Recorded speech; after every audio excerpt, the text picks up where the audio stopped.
Well, while Mara's setting that up, hi, Rachel and Karen. I'm so excited to see your names on the screen. Yay! Hello. Good to see you. It's been a while since I've seen you, Anne Marie. Yeah, thanks.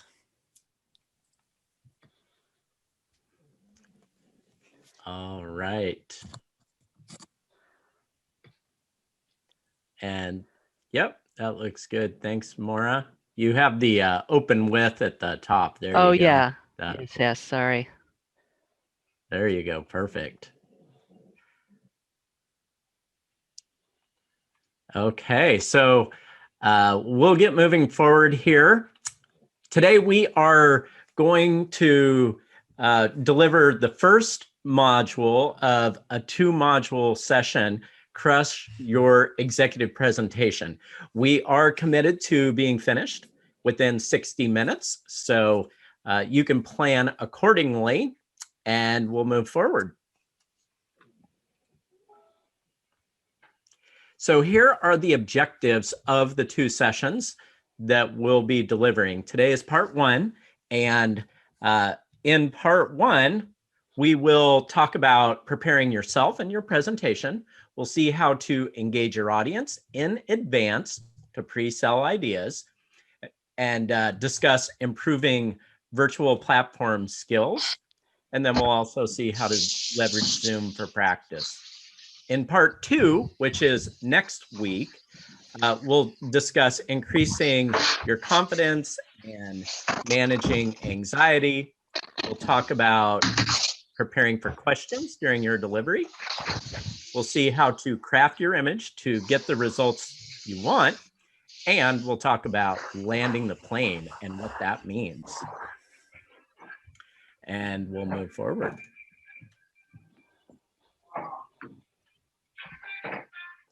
All right, we got a little tiny bit of background noise. I'm just going to mute all the lines here. That'll reduce that background noise. And Maura and Anne Marie, you're muted, but you can unmute yourselves. So my name's Shane Bremer, and I am the principal at Right Learning Center, and I'll be one of 2 co-facilitators. There's a little bit more information about me here on the slide. I have extensive experience in doing virtual delivery in many types of virtual platforms and also doing classroom delivery. So thanks for joining, and we'll go forward to Anne Marie. Hi, I'm Anne Marie, and many of you know me. And since we started a little late, I'm just going to ask Maura to move on and introduce herself. Hi, everyone. I'm Maura Lemon. I'm a corporate trainer that's been with the Walt Disney Company for over 10 years. Wonderful. All right. Thanks, Maura. So this is a workshop, so be prepared to work. The one thing we want to emphasize is the importance of preparation. So I'd like you to think about any upcoming presentation or presentations you have and keep that in mind as we go through this workshop, because we'll be asking you to talk with each other in breakout groups, and we'd like you to think about how this can really be useful to you.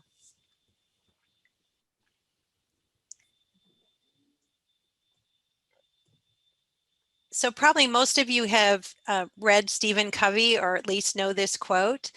And we believe when you're starting your preparation, this is where you start to think about. So having that presentation that you have coming up, keeping that in mind, thinking about what success looks like, right? So we have several project managers on the call. For project managers, that may be getting the sponsor to sign off. For someone in sales, that may be closing the deal. We have a clinical director on the line who may be presenting to the board for approval to increase headcount. So I'd like you to think about what crushing it looks like and have that in mind to start with that.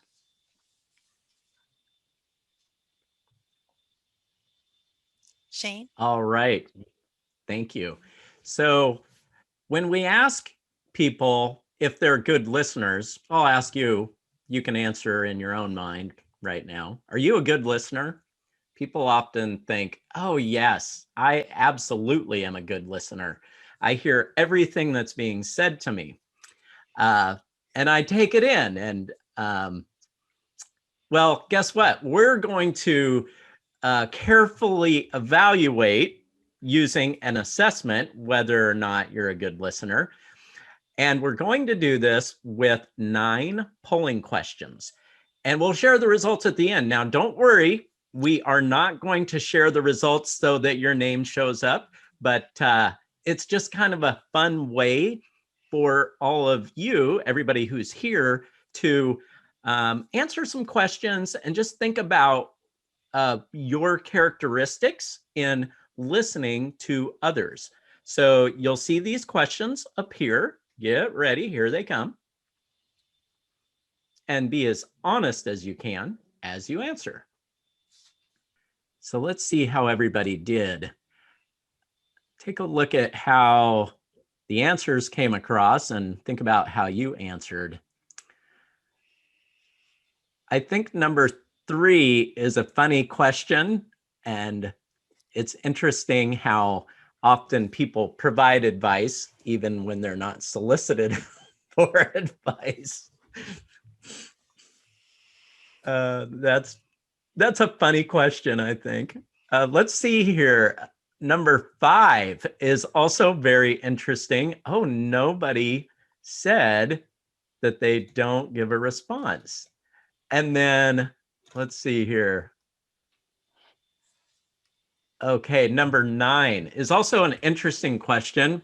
I think more about my reply when the other person is speaking than what they are saying. In my mind, this sort of goes along with the question up above. I often answer with advice when not requested. So it's just an interesting self-assessment as we think about qualities in being good listeners and discovering whether or not we all are really good listeners. So thanks for answering the questions. We'll close the poll up. You can just click the X there and that'll close the poll. And we'll move forward.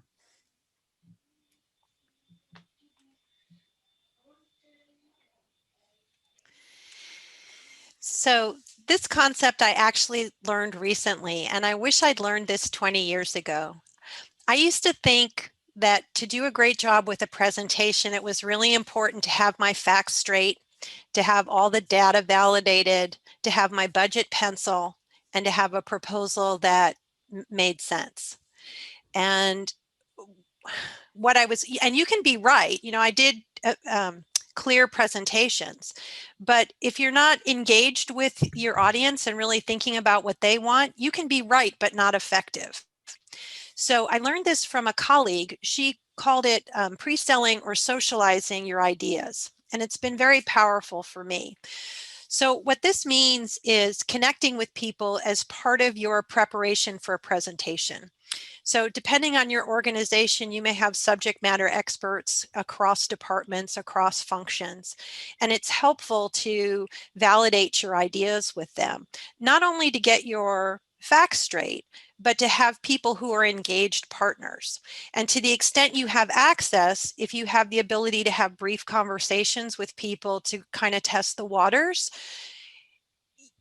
you'll have them on your side when you present. And I'll give you an example from my own personal experience. I tried this. I had a presentation to give, and I met with the person in our organization in charge of data, and I met with the person in our organization in charge of quality management. And when I gave the presentation, I got a question from the director about where I got my data. And before I had a chance to respond, the data manager jumped in and talked about how we had conferred and validated the data together. So her endorsement really supported my ideas, and I had an advocate at the table. So this is such an important concept to me because I wish that I'd learned it years ago. I think I would have been way more effective in my career had I been better about the engagement part. I'd like you to think about the presentation or presentations you have coming up and think about who the stakeholders are that you might want to have a conversation with that could be helpful. So we're going to divide you into small groups of like 3 or 4 people and have you introduce each other, talk and really listen to each other about who are the stakeholders you might have a conversation with and how that might help you. Before we go into breakout rooms, either in the chat or going off mute, does anyone have any questions about what we're doing or comments about what we've covered so far?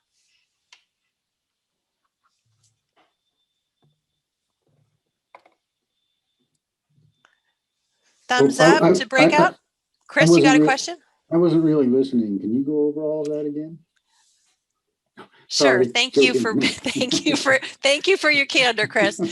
So we're going to go in a breakout group. Being honest. I'm joking. Oh, you're just playing with me? Yes, ma'am. Okay. All right. All right. I guess I'll take it from Chris's joke that everyone's clear and we're ready to move into breakout groups to discuss this concept. Okay. So our Zoom ninja, could you break us up, please, into Yes. small groups? Thank you. I feel like I should have the guitar and play you all out. Da, da, da, da, da, da, da, da, da.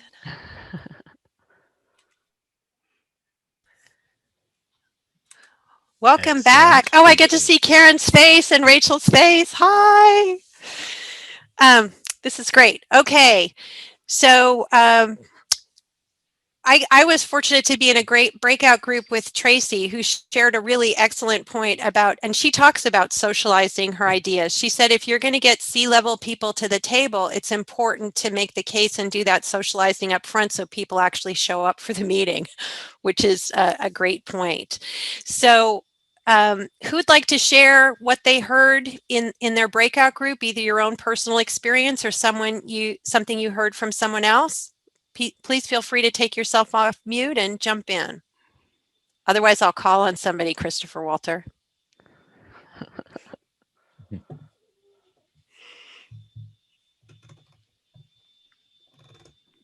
Well, I was really hoping someone would jump in during that, but thanks, team. So, Oh, you're frozen, Chris. Okay, am I still frozen? We can hear your audio. It's fine. Sorry about that. Oh, no. I was in a session with Rachel and Alvin, and one of the things I shared was that I was going to be going in front of customers, presenting technical aspects that I haven't done in a long time. So I wanted to make sure that I did have my facts and figures correct. And then Rachel shared that she's doing an internal presentation about a program.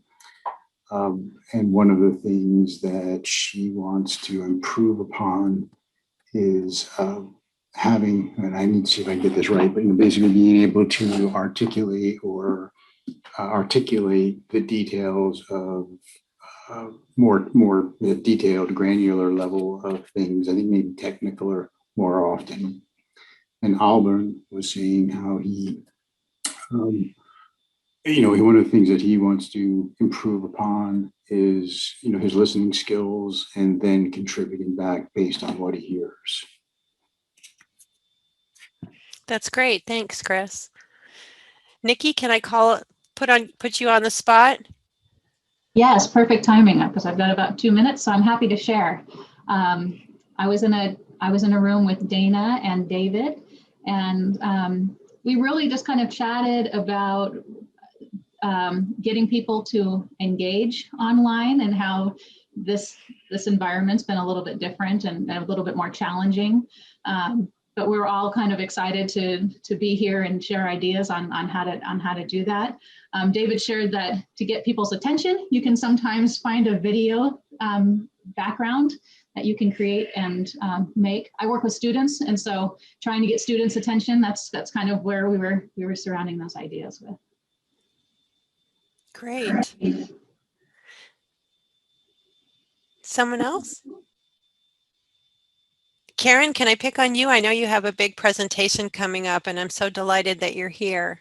Yeah, I'm so great. I was in a small group with, I believe it was Kate, and well, my big presentation actually just as of yesterday got postponed to a TBD date. So I kind of have a stay of execution in that sense. But we really talked more about our challenges, especially around doing virtual presentations and sometimes it being one-sided. Like, how do we get people engaged that are not necessarily, it's, I guess in terms of presenting, it's easy to kind of tune out when you're just looking at a screen.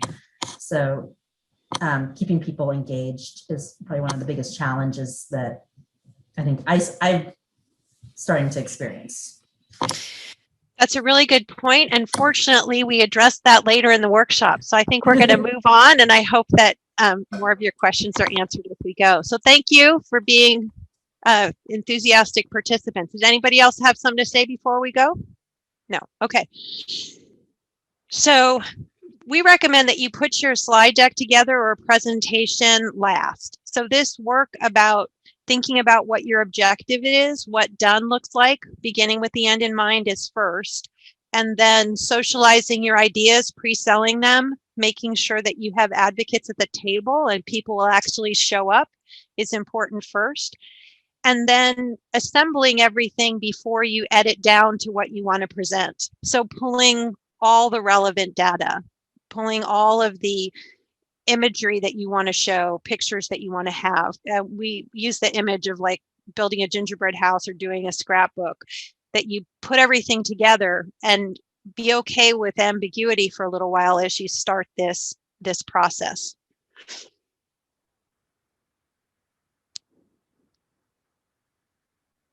Okay. Shane? Thank you. So what we have here is a comparison of two outlines. The gentleman on the left has clearly not created an outline for his delivery, putting together content, what it is that he is going to be delivering with the executive individual or a group of executives. It is so important to have an outline to get started. That's your entry point. The training that we're providing today started out as an outline. It was just written text. We moved things around and finally decided, okay, this is what we'll go with.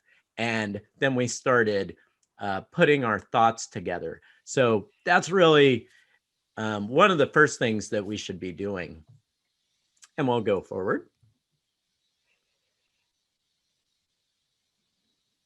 Now we have a fun interactive exercise here where we'd like to share some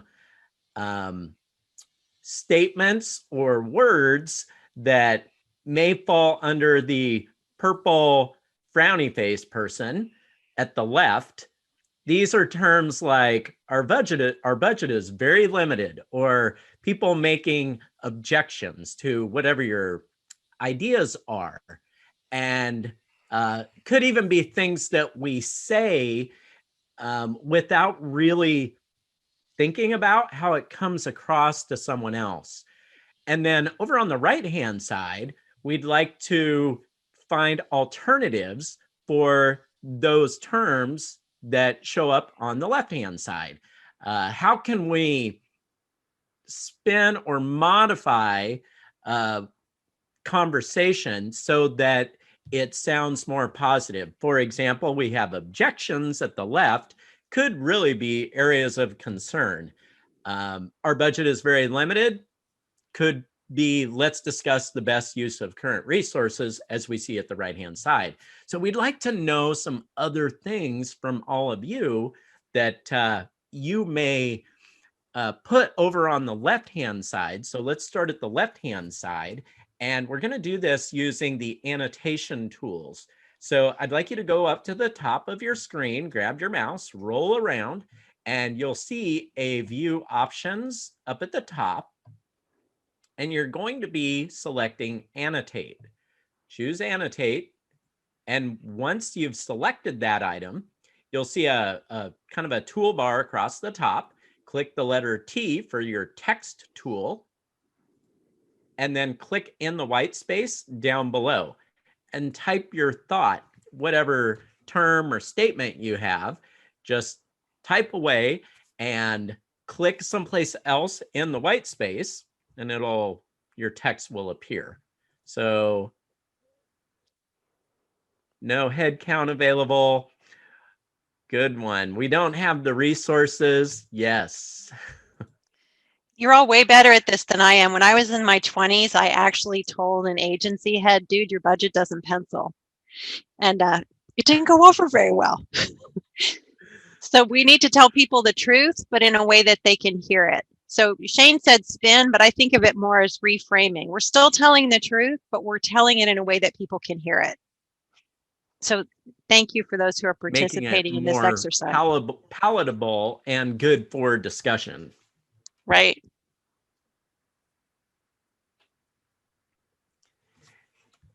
Excellent. We are still figuring out what we want to do. That is great. Boy, that's one we hear a lot.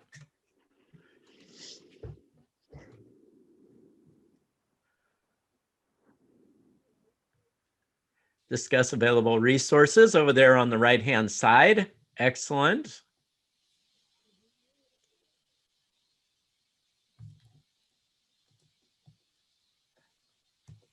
Let's see, what is the next level of thinking we need to do? That is really Nice. good. Who put that? Yeah, who put that in there? Whose Rachel idea Ellis was that? did. Rachel Ellis. Nice move. Good thinking, Rachel. Okay.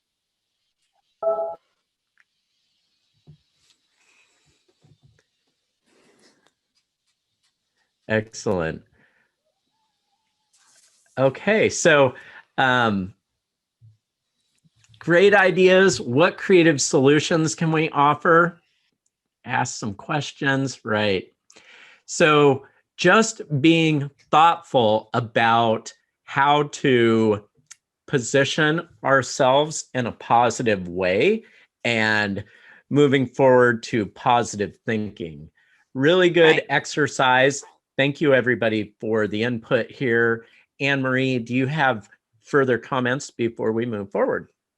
No, I think it's great that people are participating, and this is really important. You have to tell the truth because you lose your credibility next time around if you haven't told the truth. You never say a project will take 6 weeks when it's going to take 6 months, but you do have to frame it in a way people can hear it. So if they're hearing no or but or you're wrong implicit in anything you're saying, they're not going to hear you. And you want to engage with people so that you get that result that you want. Thanks, Jane. Yeah, and so when we move forward, we did take out the annotations. That's why those disappeared. All right, so practice makes perfect. It really does. Practice, and practice some more. You can't practice too much, but you can definitely practice too little. When we talk about practice in doing delivery of a virtual session, a live session, we really need to practice doing it the way that we are actually going to do the delivery. This is similar to running a marathon. If you have been involved in sports of any kind, really, when you practice doing it the way you're going to do it in real life. So if you're doing virtual delivery, you use the same lighting, you use the same slide content, the same room.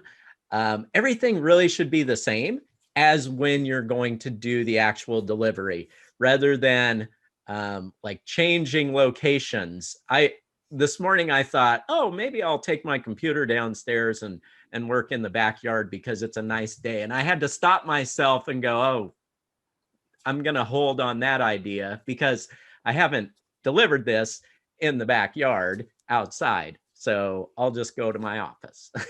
So that's a good example. We'll remind everybody of the importance in practicing as we move forward. So you're all professionals. We have project managers, clinical directors, executive managers, great leaders in the room here. So what I'm going to say are really basic things. I want to cover them because they're really important, but I recognize that they're obvious. So what my kids would say, thank you, Captain Obvious, when I say something like this. But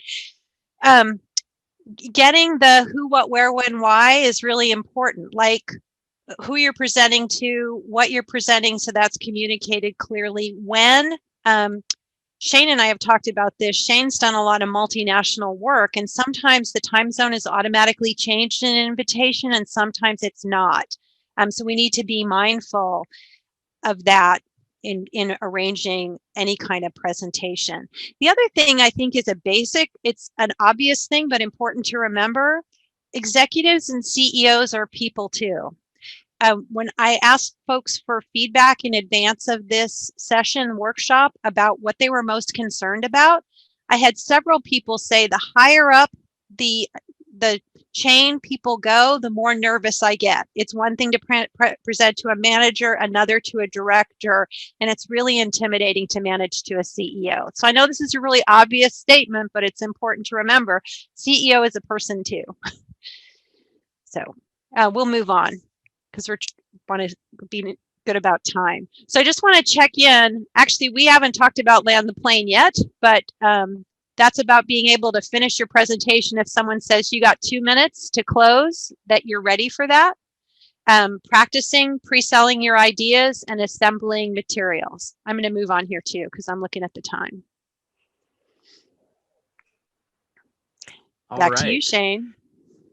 Thanks. Let's talk about skills. When we talk about skills, we're talking about virtual delivery and meeting skills, and some things that we can do to ensure success. Well, help us move towards success, and just hit the high points to make sure that things that are easy to manage are managed. So as we move forward, we have 3 examples of some meeting skills we should be thinking about. First of all is using clear audio. Now, clear audio can come in the form of using a headset with a microphone. It can come in the form of using a microphone that's sitting on your desk. I use this, and the speakers that work best for you. In addition to using clear audio, we need to be aware of the audio coming from people joining the session. So you recall when we started the session, we have 14 people here, and there was a little bit of background noise coming from one of the microphones. And it's hard to identify who that person is, and they probably don't know that there's some background noise. That's totally fine. As a facilitator, your responsibility is to control that and ensure the clear audio. So it's kind of an easy win, really, in making sure that everything comes across clearly and everybody can hear each other. Another useful tip is to write down the phone number and the meeting number of a meeting. If you are doing a virtual meeting with an executive, or it's the most important meeting that you've had for the year, and your power goes out or your internet stops working, these things do happen. They've happened to me. And if you've written down the phone number and the meeting number, then you can get reconnected to the meeting, dial right back in and say, oh, hey, I lost my power, but I'm still here, and then figure out how to go forward. Another thing over here at the right is to clear your desktop before sharing content, so that we avoid instant message, email pop-ups that you don't want your meeting participants to see. Thanks for sharing that, and we'll go forward. Now we have a fun and entertaining short video here. Just check your audio on your computer to make sure that the audio doesn't come across too loud. It should be fine, but it's only about a minute long. So here we go. Have you been concerned that a meeting mishap during an executive presentation could happen to you? Well, these You're people hearing the probably video? didn't think it could happen either. Tenemos que registrar autonomía curricular y el área socioemocional de los niños, porque esa parte está quedando bien. Oh boy. What's up? Tony, I can see you. We can all see you. So starting just quickly by breathing in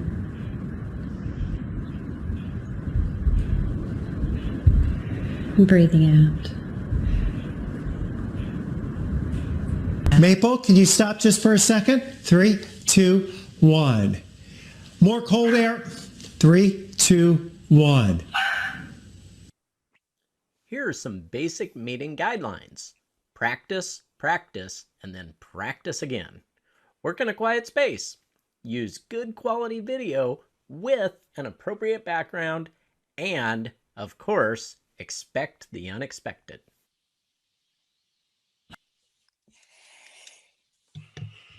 Okay, now for if you've never seen the last two videos, the weatherman and the yoga woman are completely hilarious, the longer versions, and I found those on the internet on YouTube.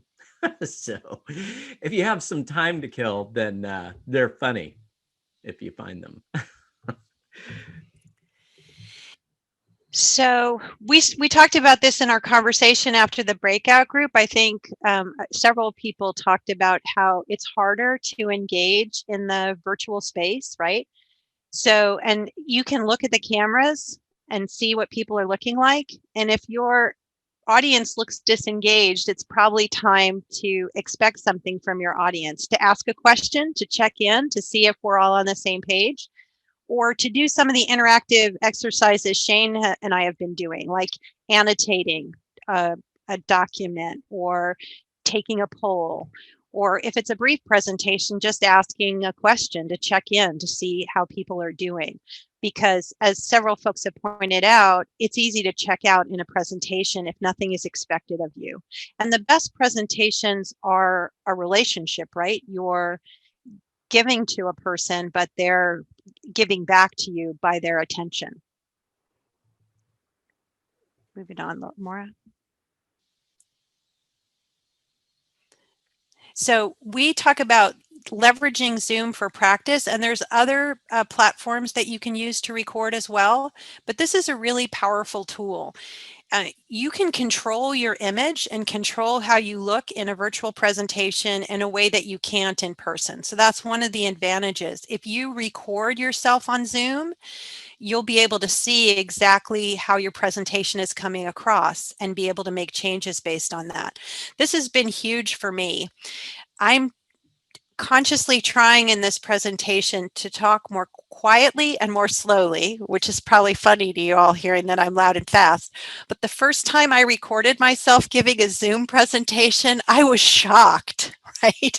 And so seeing it myself, I got feedback in a way no one else could have given me feedback, which helps me be more intentional moving forward. So we really, when Shane talks about practice, and we talk about it a lot because it really helps, recording yourself with the background, with your content, and playing it back to yourself and taking an honest look at that can really help you go from an ordinary presentation to really crushing it. Shane? Yeah, the when you're doing your delivery, sit in front of your computer if you're doing virtual delivery, and it doesn't really matter which platform you're using. For the most part, if you're using Zoom or WebEx or other meeting platforms, you can generally record what's happening on the screen in addition to recording your audio. So run through your content, get a look at yourself, and make adjustments as you feel are necessary.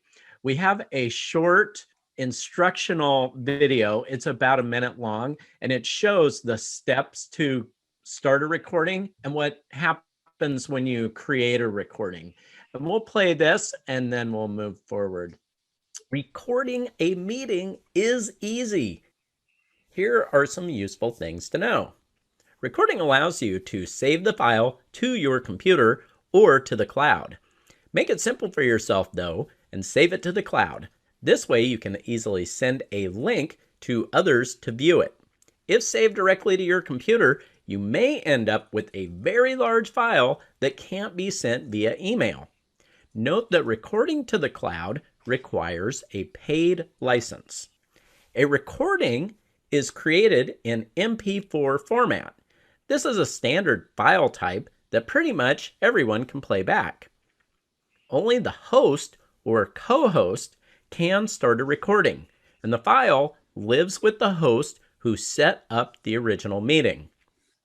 An automated email is generated and sent to the host when it's ready for use. The recorded file also appears in the host's list of recordings. To access, log into your site and click Recordings. This displays a page where you can manage recordings and, most importantly, retrieve the link to send to your viewers. Excellent. So if anyone has questions about recording or managing recordings, sending recordings, you can reach out and I'd be happy to help with that. But yes, record yourself, watch yourself, and adjust as necessary. And we'll go forward. And we're going to go a little more quickly now because we're at the 10-minute to end mark, Shane. Thank you. So we've referenced landing the plane a couple of times. Here's what this concept means. If you are delivering an executive presentation, could be a sales presentation, could be a quarterly business review, whatever, it may be that you get in front of an individual or a group of C-level executives and they say, oh, you know what? You had 30 minutes, now you have 5 minutes. This absolutely happens every day. So if this happens to you, you should have a slide that shows very concisely what it is that you're presenting, what your main thoughts are, objectives, a summary. Just get to the point. And if you have this content available, it'll be ready to use and you don't have to scramble. No matter what presentation you're delivering, you should have this. And here's an example of a product roadmap. We have another example. Our next example is a lesson summary, course outline, and an example of what your lessons look like, the objectives.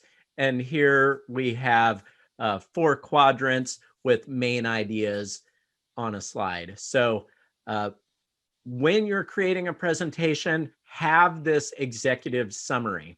You'll recall that when we started this session today, we had our land the plane or our objectives slide.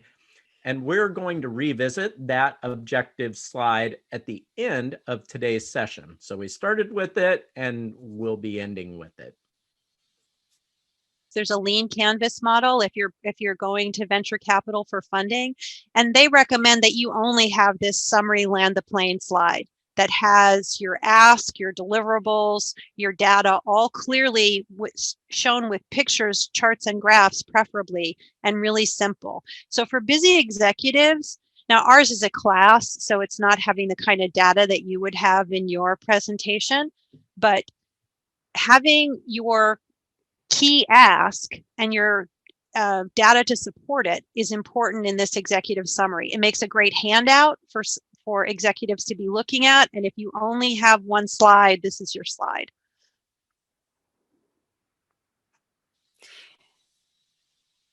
So. Yep. So this is our summary, and we'll be providing that link to next week's session.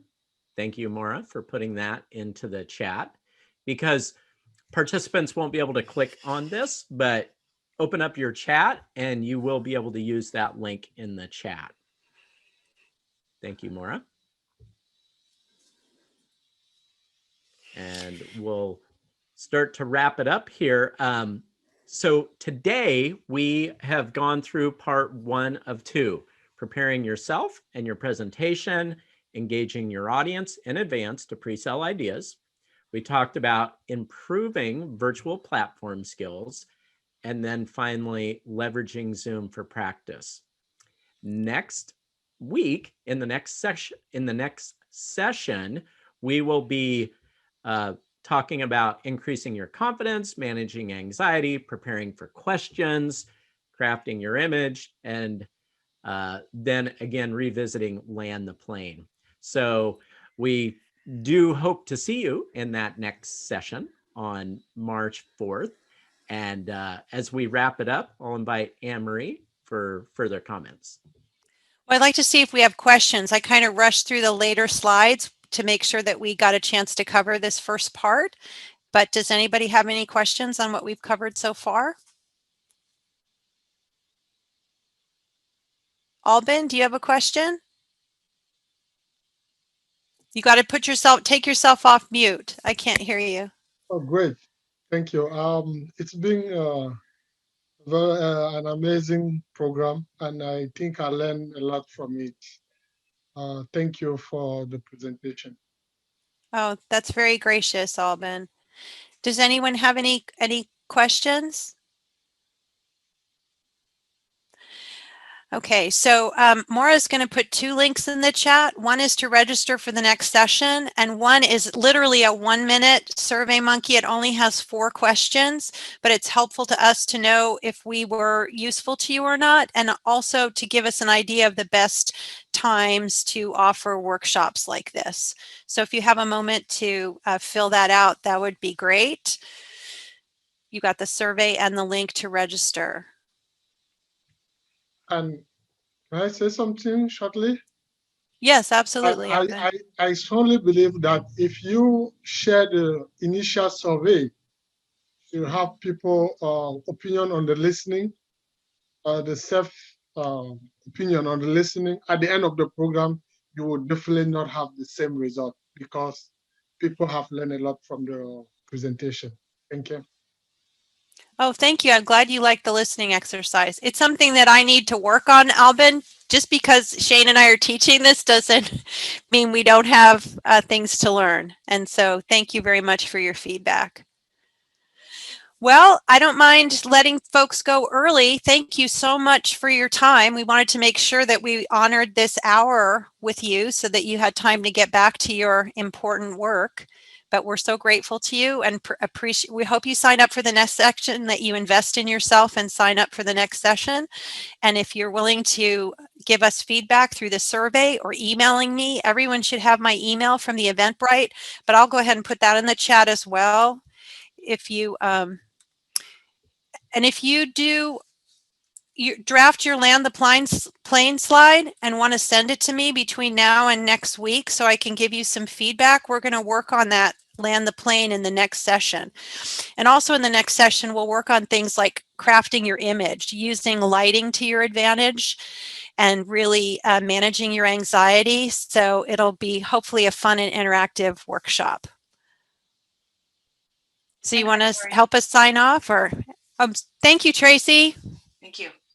Thank you, everybody, for joining in.